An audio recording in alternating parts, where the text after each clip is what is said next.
Let's get right into it, fan. We are breaking down a match that, it really sent shivers through the Kenyan Premier League title race spine. This was a classic case of ambition meeting a brick wall of resilience, and wow, the result was a real upset. This is the story of K.C.B versus AFC Leopards. Hey everybody, welcome to another Bowl na Bowl Kenyan Premier League weekly review.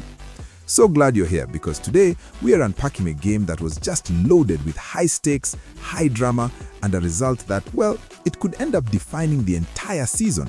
So, before we even talk about the first whistle, you've got to understand the setup here. This wasn't just another game on the schedule, not by a long shot. For one of these teams, this match at Kasarani Stadium was everything. Their championship dreams were literally on the line. Okay, now take a look at this, because the numbers here tell a fascinating story. You've got AFC Leopards, Ingwe, flying high in second place with a solid 40 points. They're right in the middle of that title fight. And then you have K.C.B, kind of chilling down in 10th, a full 11 points behind. On paper, this looks like a guaranteed 3 points for the title challengers, right? This just shows you the kind of pressure cooker environment they were in.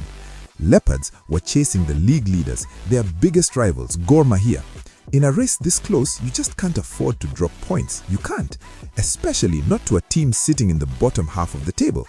Every single game, every goal, it all gets put under a microscope. Here's the bottom line. There were no ifs, ands, or buts about it. If Ingwe wanted to keep the pressure on Kogalo, if they wanted to keep that championship dream alive, they had to walk away from this match with all 3 points. It was plain and simple, a must-win game. Alright, let's get into the match itself. As soon as things kicked off, you could see the pattern emerging.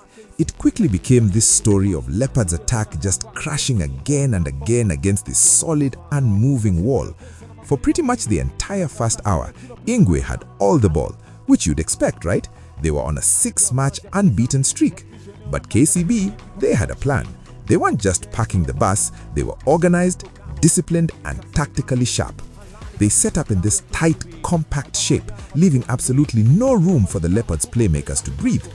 Every attack got forced out wide, and K.C.B's defenders were just eating up those crosses all day long. Then, you know how it goes in a tight football match. It just takes one moment, one single moment, a flash of brilliance, or maybe a defensive mistake, depends on how you look at it, and the whole game just gets turned on its head. So picture this, the clock hits 64 minutes. It's still 0-0. You can feel the frustration building for the Leopards players, for the fans, and then, completely against the run of play, K.C.B get a free kick. Let's just break down how this happened. A long ball gets whipped into the box.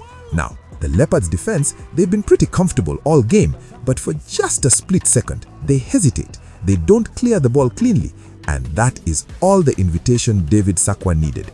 He just attacks the ball, gets up over everyone, and powers a header into the back of the net. Unbelievable. 1-0 to K.C.B. And can you believe it? What a moment for him. His very first goal for the club, and it's the winner against the second-place team in the league. You just can't write a better story than that. A day David Sakwa will absolutely never forget. And the commentary from the match just summed it all up perfectly. You could hear the pure joy and surprise in his voice. Sakwa is the man. Sakwa is the guy on that day in that moment. He sure was. So that one goal, that header, it wasn't just a goal.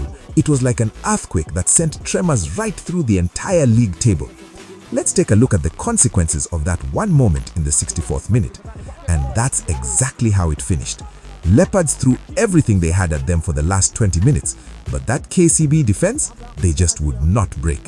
The final whistle goes and the unbelievable is confirmed. K.C.B 1, AFC Leopards 0. So now, look what that does to the table. Ingwe, they're stuck still in second, still on 40 points, but now they've played an extra game and missed a huge chance to close that gap. And K.C.B, wow, that massive win launches them all the way from 10th place up to 8th. A huge result for the bankers. So you see, this one result meant two completely different things for these clubs. For AFC Leopards, their title hopes took a serious hit, and that great unbeaten run was over. But for K.C.B, it was a season-defining win that pushed them right into the top half of the table. There's a perfect Swahili proverb that was used in the commentary, and it just captures the feeling for Leopards perfectly. Majuto ni mjuku. It means regret is like a grandchild. It always comes later. You just know that when they look back at the end of the season, Leopards are going to regret this day, this one missed opportunity. Which brings us to the big looming question. When you're in a championship race this type, these are the games you just have to win. Slip-ups like this can be fatal. So, was this it? Was this the very day Ingwe lost the Premier League title? What do you all think? Was this just a bump in the road for Ingwe, or was it the final blow to their title dreams? Let us hear from you, fans. Like and subscribe and leave a comment below. We'll see you for the next one. I'm your host, Paul Lashope. Bye.